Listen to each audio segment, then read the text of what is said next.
My tale is a spine-chilling story from my childhood of old houses, attic doors, and dirty boots.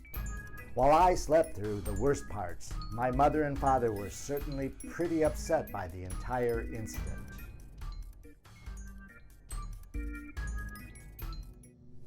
We moved into Haight House when I was 3 and my sister a newborn.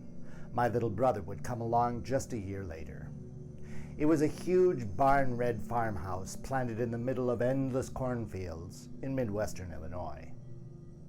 Before moving in, my father had walked through the house alone. As he entered the front door, he looked up a long staircase with a rickety banister that led to the second floor. To his right was the master bedroom. To the left was the living room. The kitchen was in the back of the house. Upstairs, the banister wound around a long hall, becoming a rail over the stairwell. At the top of the stairs, to the right, was a small room that I shared with my brother. Turning left, my father passed a door that opened into the space under the slope of the roof. We called this the attic.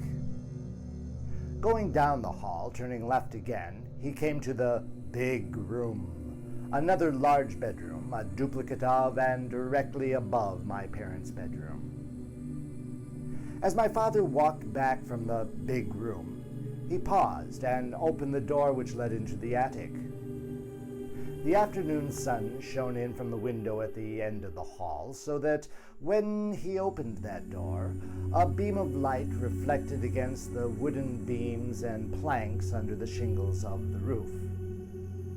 In that spot of light, my father saw the silhouette of a man hanging by the neck from a roof beam, swinging slightly.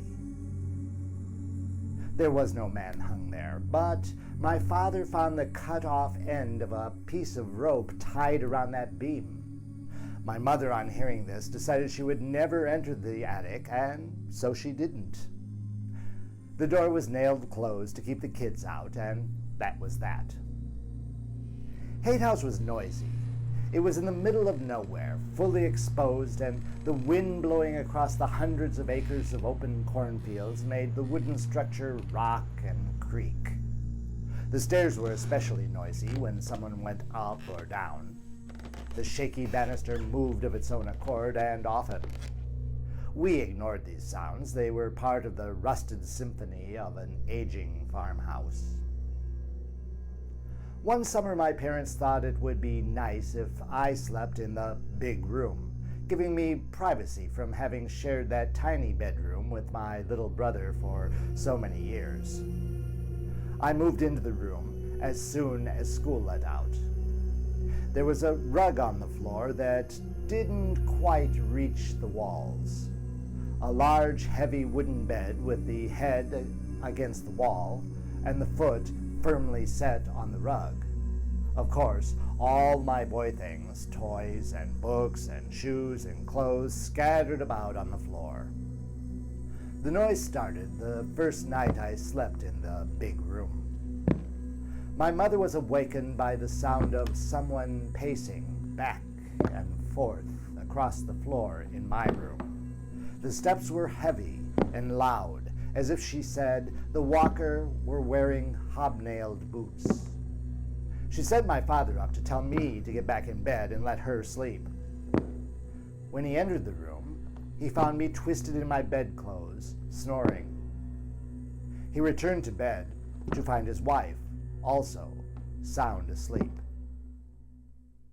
I had a dream of a tall, sad-looking older man walking from the door of the big room, pausing to look out the window, then continuing to the door that led to the attic.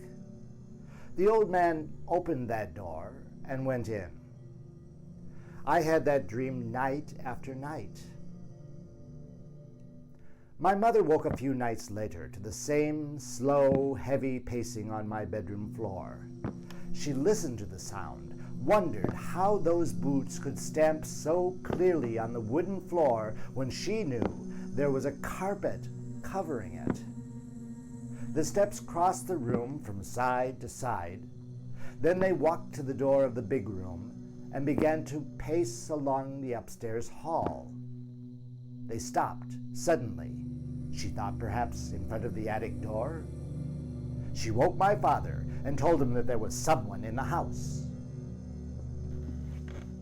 My father again climbed the creaky stairs, being sure to put his weight on the outer edges so that they would screech less. The first thing he noticed in the spillover of moonlight entering from the window was that the attic door, which had been nailed shut, was now hanging open. As he passed the attic door towards the big room, his bare feet crushed small clods of earth on the floor, as if someone had walked there with dry mud on their boots. When my father entered my room, he again found me soundly sleeping. However, once his eyes were used to the dim moonlight, he saw all of my boy things scattered on the floor, an impossible obstacle course for the pacing my mother had heard. He also saw that the carpet that once covered the floor had been rolled to the wall without disturbing the toys and books scattered about, without disturbing the foot of the large, heavy wooden bed that had rested firmly upon it. He took me up in his arms, took me down to sleep on the sofa, and I was moved back into the smaller room with my brother the next day.